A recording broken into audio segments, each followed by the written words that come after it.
اعوذ باللہ من الشیطان الرجیم بسم اللہ الرحمن الرحیم۔ السلام علیکم۔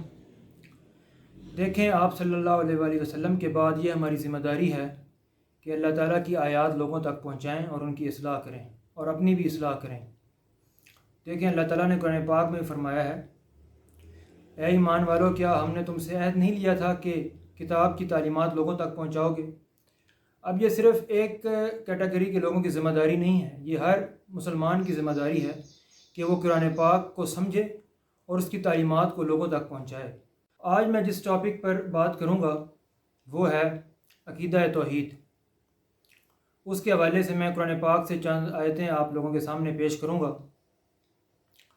دیکھیں، دعا کا مفہوم یہ ہے کہ غیب میں اللہ تعالیٰ کو پکارنا، اور غیب میں صرف اور صرف مدد کے لیے اللہ تعالیٰ کو ہی پکارا جانا چاہیے۔ تو اس حوالے سے قرآن پاک میں سورہ زمر آیت نمبر 65 میں اللہ تعالیٰ فرماتے ہیں، اور بے شک اے محبوب صلی اللہ علیہ وآلہ وسلم، ہم نے آپ کی طرف بھی اور آپ صلی اللہ علیہ وسلم سے پہلے انبیاء کرام کی طرف بھی یہی وحی فرمائی ہے کہ اگر تم نے شرک کیا تو ضرور تمہارے اعمال برباد ہو جائیں گے اور تم خسارہ پانے والوں میں سے ہو جاؤ گے۔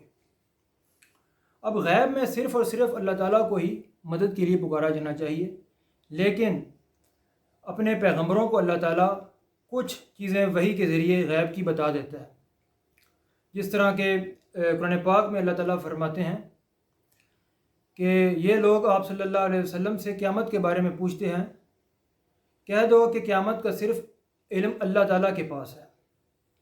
اسی طرح بنی اسرائیل کی آیت نمبر 56-57 میں اللہ تعالیٰ فرماتے ہیں، اے محبوب آپ صلی اللہ علیہ وسلم فرماؤ، اے لوگوں، اس اللہ کے علاوہ جس لوگوں کی نسبت تمہیں گمان ہے، ذرا ان کو پکار کر دیکھو تو نہ تو وہ تم سے تکلیف دور کر سکتے ہیں اور نہ تکلیف بدل دینے پر قادر ہیں۔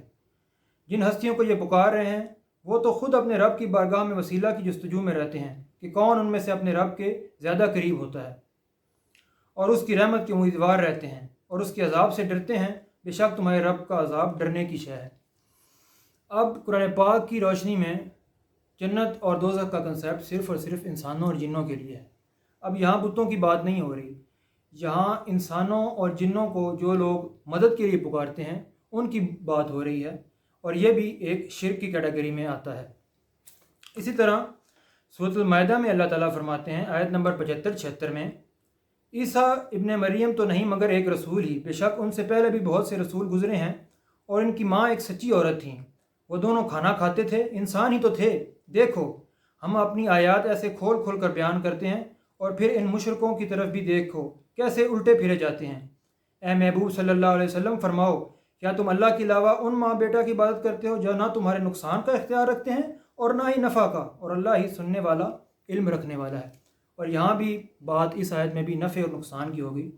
اب نصرانیوں کی کیا غلطی ہے؟ ان کی یہی ہے کہ انہوں نے اللہ تعالیٰ کے علاوہ حضرت عیسیٰ اور حضرت مریم علیہ السلام کو نفع نقصان کے لیے پکارتے ہیں اور ان کو اپنا معبود بنا رکھا ہے، اور یہ شریعت شرک کی کیٹیگری میں آتا ہے۔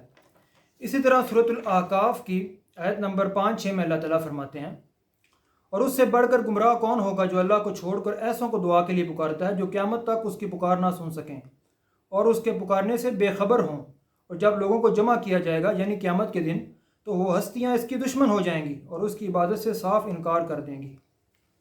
اب اس آیت سے یہ واضح ہو گیا کہ جن لوگوں کو یہ اللہ تعالیٰ کے علاوہ غیب میں مدد کے لیے پکارتے ہیں اور ان سے اپنی حاجات پوری کرنے کی کوشش کرتے ہیں تو وہ ہستیاں ان کی دشمن ہو جائیں گی قیامت والے دن۔